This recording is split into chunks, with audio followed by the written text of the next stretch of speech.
Eso está pasando aquí ahora mismo en el hospital de Jimaní, una señora de nacionalidad haitiana pariendo aquí mismo, dando a luz fuera del hospital, aquí en el Hospital Melenciano de Jimaní, dando a luz aquí, Hospital General Melenciano de Jimaní, aquí una mujer de nacionalidad haitiana, la sacaron.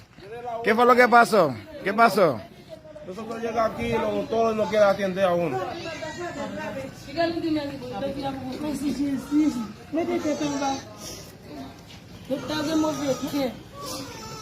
Aquí en el hospital de Jimaní está pasando eso. Fuera del hospital de Jimaní. Fuera del hospital de Jimaní. Acaba de dar a luz esta mujer de nacionalidad haitiana. Fuera del hospital de aquí de Jimaní. Se está dando esta situación aquí mismo. Aquí mismo.